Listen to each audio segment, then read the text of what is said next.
বাঙালির প্রিয় খাদ্য মাছের ঝোল আর ভাত। তো আমি আজ বানিয়ে নিলাম সেই মাছের ঝোল, যেটা সৌরভ গাঙ্গুলি থেকে রানী মুখার্জি, অমিতাভ বচ্চন থেকে শাহরুখ খান, সবার প্রিয় মাছের ঝোল আর ভাত। তো আমি এই মাছের ঝোল বানিয়ে নেওয়ার জন্য আজকে আমি নিয়ে নিয়েছি একদম পুকুরের টাটকা রুই মাছ। তো মাছগুলোকে আমি প্রথমে বেছে ধুয়ে নিয়েছি।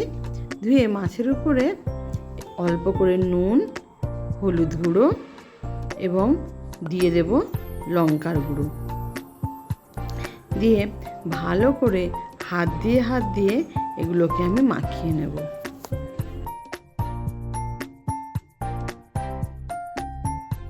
এবার গ্যাসের ওভেন জ্বালিয়ে নিলাম। গ্যাসের ওভেন জ্বালিয়ে তাতে আমি বসিয়ে দিলাম কড়াই বসিয়ে এতে দিয়ে দেবো সর্ষের তেল। খাঁটি সর্ষের তেলে মাছ ভাজা না হলে ঠিক মাছের তরকারিতে টেস্ট আসে না, তাই আমি নিয়ে নিলাম সর্ষের তেল। সর্ষের তেলে দেখুন ফেনা আছে, ফেনাটা একটু মরে যাওয়া পর্যন্ত অপেক্ষা করব।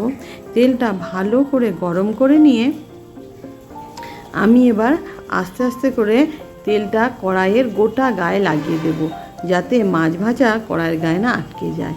এবার এক পিস করে করে মাছ আমি কড়াইতে দিয়ে দেব এবং বেশ ভালো করে লাল লাল করে ভেজে নেব।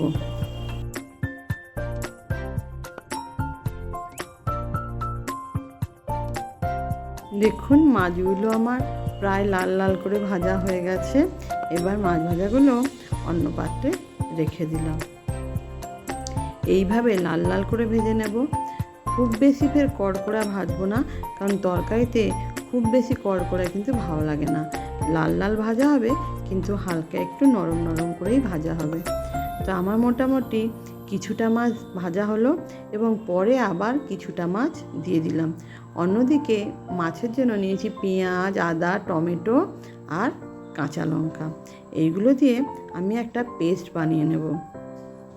তো প্রথমে দিয়ে দিচ্ছি মিক্সির জারে কিছুটা কুচনো পেঁয়াজ, আর কিছুটা কুচনো পেঁয়াজ রেখে দেবো, তরকারিতে দেব। দিয়ে দিলাম আদা কুচিগুলো, তারপর টমেটো কুচি এবং কাঁচা লঙ্কা। এইগুলো দিয়ে মিক্সিতে ভালো করে একটা পেস্ট বানিয়ে নিলাম। এই মিক্সিতে এইভাবে পেস্ট বানানোই চলবে। এদিকে দেখুন অন্য মাছের পিসগুলো ভালো করে ভাজা হয়ে গেছে, ওগুলো তুলে নিলাম।